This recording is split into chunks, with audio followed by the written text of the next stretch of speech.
আসসালামু আলাইকুম। তোমরা একটা বিষয় নিয়ে সবাই চিন্তিত আছো যে মেডিকেল ভর্তি পরীক্ষায় পরিবর্তন আসছে। এটা হচ্ছে গতকালকে একটা নিউজ হয়েছে দা ডেইলি ক্যাম্পাস থেকে। স্বাস্থ্য অধিদপ্তরের অতিরিক্ত মহাপরিচালক রুবিনী ইয়াসমিন ম্যাডাম তিনি বলেছেন যে আসলে কোন পরিবর্তনগুলো আসবে তোমাদের 25-26 যে সেশনটা আছে এখানে মেডিকেল ভর্তি পরীক্ষায় কি কি চেঞ্জ আসতে পারে। এখন এটা শিওর না, বাট তোমাদের পরীক্ষা যখন হবে তার কয়েকদিন আগে একটা মিটিং হবে, সেই মিটিং এ কি কি চেঞ্জ গুলো আসতে পারে তারা জানাইছে। প্রথম যে সমস্যাগুলো ছিল যে প্রশ্ন প্যাটার্নে কি পরিবর্তন আসবে কিনা, রিটেন হবে নাকি তোমাদের হচ্ছে এমসিকিউ টাইপ আগের মতো থাকবে। একটা হচ্ছে জিপিএ মার্কটা কেমন হবে। তোমরা জানো 24-25 সেশনে যে ছিল সেখানে জিপিএ মার্ক কমায় দিয়েছিল, 200 থেকে 100 করে দিয়েছিল। তোমাদের সময় 100 থাকবে নাকি আরো এটা বাড়াবে নাকি কমাবে, কি চেঞ্জ আসতে হবে এবং মার্ক ডিস্ট্রিবিউশনে কোনো চেঞ্জ আসবে কিনা, সেকেন্ড টাইম থাকবে কিনা, বা এখানে কোটা নিয়ে একটা বিষয় চলে আসছিল। এখন পরীক্ষা কবে হবে, এই কয়েকটা ডিসিশন কি পরিবর্তন হবে এগুলা নিয়ে মেইনলি কথা। এখন তারা বলছেন যে একটা মিটিং হবে, ঠিক আছে, তোমাদের পরীক্ষা হওয়ার আগে পরীক্ষা কবে হবে এটা নিয়ে একটা মিটিং এবং কি কি চেঞ্জ আসবে এটার একটা মিটিং হবে, সেগুলো তোমাদেরকে জানানো হবে। এখন কোন কোন বিষয়গুলোতে আসলে চেঞ্জ আসতে হবে তোমরা এটা নিয়ে অনেকে টেস্ট আমি বলে রাখি। দেখো তোমাদের প্রথম কথা হচ্ছে এক্সাম ডেটটা কবে হবে। তোমরা ভাবতেছো যারা 25 ব্যাচ আছো তোমরা পরীক্ষা দিও, তোমাদের 26 আগস্টের দিকে প্রায় ধরো পরীক্ষা শেষ হবে, তোমাদের আগস্টের দিকে যে এরকম আগস্ট সামনের মাসে পরীক্ষাটা শেষ। নরমালি যত মেডিকেল ভর্তি পরীক্ষা হয়েছে সবগুলাতে স্টুডেন্টের ম্যাক্সিমাম 3 মাস 3.5 মাস এর বেশি সময় পায় না, ঠিক আছে। একদম ম্যাক্সিমাম যে সর্বোচ্চ বেশি 4 মাস বেশি, অর্থাৎ 3 মাস ধরে রাখো, 3 মাসের 3.5 মাস এর বেশি কখনোই পাওয়া পসিবল না।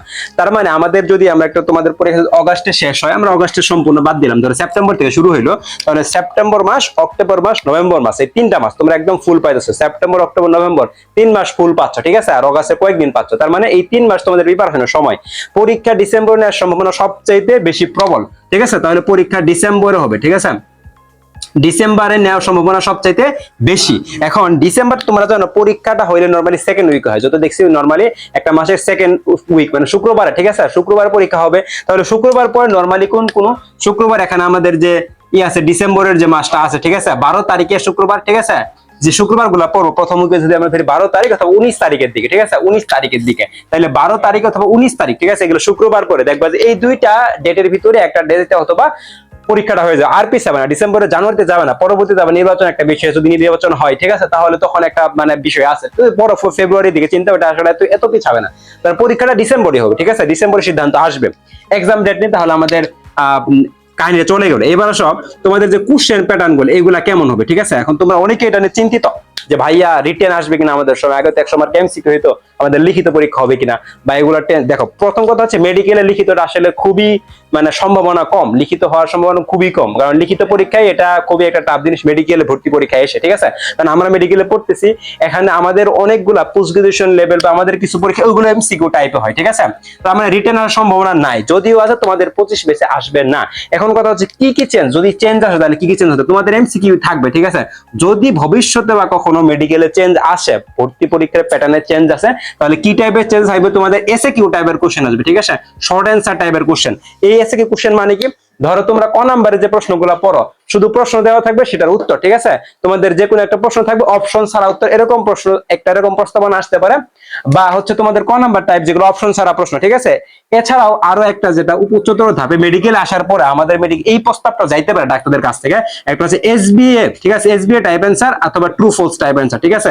এই দুইটা এগুলো আসতে পারে। এসবিএ মানে কি সিঙ্গেল বেস্ট আনসার, মানে 5টা অপশন থাকবে একটা প্রশ্নের, সেগুলাতে ধরো 5টা অপশনের ভিতরে এমন হয় যে 5টাই correct answer, but more correct কোনটা, সবচেয়ে বেস্ট অ্যান্সার কোনটা, সেখানে একটা অ্যান্সার হবে, ঠিক আছে, মানে 5টাই কারেক্ট থাকবে। ধরো একটা পর্বের বৈশিষ্ট্য 5টাই কিন্তু ওই পর্বের পরীক্ষায় পড়বেরই, কিন্তু এখানে একটা সিলেক্টিভ জিনিস বলে দিবে এই জিনিসটা কোথায় পাওয়া যায়। তাহলে এরকম এসবিএ টাইপ প্রশ্ন কিন্তু আসতে পারে। এটা এখন না, তোমাদের 25-এ কখনো যদি কখনো আসে, এটা যদি চেঞ্জ হয় তাহলে এই প্রস্তাবনাটা যাবে, ঠিক আছে। ধরো এর আর 5 বছর পরে আসলো বা 1-2 বছর পরে আসলে এই প্রস্তাবনা যাবে, অথবা ট্রু ফলস টাইপ, ঠিক আছে, ট্রু ফলস টাইপ প্রশ্ন আসবে। নিচের ধরো 5টা অপশন দিবে, এর ভিতরে কোনগুলা ট্রু কোনগুলা ফলস, এগুলো আমাদের মেডিকেলে আছে, ঠিক আছে। মেডিকেল আসার পরে এই এমসিকিউ টাইপের আমাদের পরীক্ষা প্রশ্ন হয়। তাহলে যেহেতু মেডিকেল এরকম হয়, তাহলে মেডিকেল ভর্তি পরীক্ষাও এই জিনিসগুলো কিন্তু ডাক্তাররা প্রস্তাবনায় রাখতে পারে। এগুলো যারা পরে 26-27 ব্যাচ আসো তোমাদের ক্ষেত্রে এগুলো আসতে পারে, ঠিক আছে।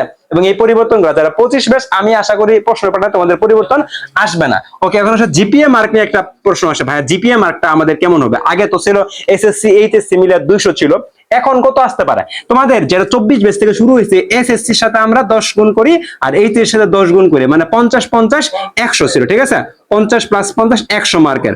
এটা একটা মানে 200 থেকে 100 নামায় নিয়ে আসছে জিপিএ মার্কটা। আমার মনে হয় এটা 100ই থাকার সম্ভাবনা সবচেয়ে বেশি। এটা আর মানে বাড়াবে না অথবা এটা কমাইতেও পারে, আমার মনে হয় এটা কমতেও পারে। কেন? কারণ ধরো 25 ব্যাচ তোমরা জানো এইচএসসি রেজাল্ট এবার কিন্তু খুবই একটা ভালো হয় নাই, মানে 25 ব্যাচ তোমরা বুঝতে পারতেছো তোমার রেজাল্টটা দিয়ে এইবার যে খুবই একটা প্লাস সংখ্যা বাড়বে এরকম না, জিপিএ কিন্তু একটা ফল করতে পারে, ঠিক আছে? তো সেক্ষেত্রে যারা সেকেন্ড টাইমার তারা কিন্তু প্রেফারেবল পেতে পারে, বা এই জন্য দেখবা যে যারা হচ্ছে যে জিপিএ 5 পাবে না বা এরকম, এখানে তারা জিপিএ মার্কটাকে কিন্তু কমাই দিতে পারে, জিপিএ মার্কের একটা ভেরিয়েশন আসতে পারে, কিন্তু এটা আমার মনে হয় 100 এর ভিতরে থাকার সম্ভাবনা সবচেয়ে বেশি, আর নাও কমাইতে পারে।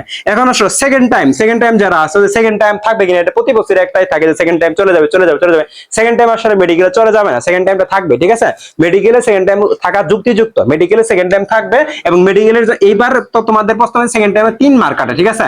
3 মার্ক কাটা হয়েছে সেকেন্ড টাইমের জন্য। এখন 3 মার্কেটে থাকবে কিনা এটা যদি 12 সর্বোচ্চ 5, ঠিক আছে? সর্বোচ্চ 5 কমবে না তো, যদি ভয় সর্বোচ্চ আগের জায়গায় নিয়ে যাবে, 5 এ নিয়ে যেতে পারে, ঠিক আছে? এখন এক্সাম সিলেবাস, এই এক্সাম সিলেবাসটা কেমন হবে? তোমরা জানো যে প্রশ্ন ডিস্ট্রিবিউশনে যেমন ছিল মার্কের, বায়োলজি 30, ফিজিক্স থাকবে 20, কেমিস্ট্রি হচ্ছে 25, জিকে ইংলিশ মিলে হচ্ছে থাকবে তোমাদের 25, 10 আর 15, ঠিক আছে? এখন এখানে কোনো চেঞ্জ আসতে পারে কিনা? এখানে চেঞ্জ আসতে পারে, জিকে যেমন আন্তর্জাতিক একটা বিষয় ছিল, তারপর হচ্ছে এখানে কিছু একটা চেঞ্জ তারা আনতে পারে, ঠিক আছে? এবং সবচেয়ে বড় চেঞ্জ যেটা আসবে সেটা হচ্ছে প্রশ্নের প্যাটার্নে চেঞ্জ আসবে, ঠিক আছে?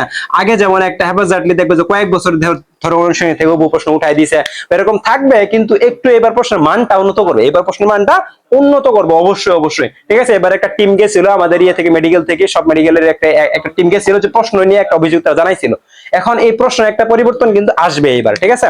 তাহলে প্রশ্নের অবশ্যই একটা পরিবর্তন আসতে পারে, মানে প্রশ্নের একটি স্ট্যান্ডার্ড মানে বাড়বে, এই প্রশ্নটা স্ট্যান্ডার্ড মানে আসবে। আর এই যে লিখিত যে এটা আমি তো ক্লিয়ার করে দিলাম, তাহলে আশা করি তোমাদের কনফিউশনটা ক্লিয়ার হয়েছে। যারা 25 ব্যাচ আছো তোমাদের এইগুলো নিয়ে চিন্তা ভাবনা করার দরকার নাই, যে পরীক্ষাগুলো বাকি আছে সেই পরীক্ষাগুলো ভালো মতো দাও, ঠিক আছে? পরীক্ষাগুলো ভালোভাবে আগে শেষ করো, দেন তোমার জিপিএ মার্ক যদি কমে যায় তুমি এমনি পিছিয়ে পড়ো, পরীক্ষাগুলো আগে ভালোভাবে দাও। আর এগুলো তোমার টেনশন করার দরকার নাই, যে কোনো আপডেট পেলে তোমরা সেটা জেনে যাওয়া, সবাই জেনে যাওয়া, ঠিক আছে? সবাই এটা জেনে যাবে, এগুলো নিয়ে আসলে তো প্যানিক হওয়ার দরকার নাই। তোমাদের পরীক্ষার আগে এগুলো যথাযথভাবে তারা ক্লিয়ার করবে, স্বাস্থ্য বিভাগ থেকে তোমাদেরকে জানায় দেয়, নোটিশ দিয়ে সবগুলাই একদম জেনে যাবে, ঠিক আছে? তাহলে পরীক্ষা সবাই ভালো মতো দাও ইনশাল্লাহ। আর হচ্ছে যে কোনো আপডেট থাকলে আমরা তোমাদেরকে জানাই দেবো ইনশাল্লাহ। ওকে, ধন্যবাদ।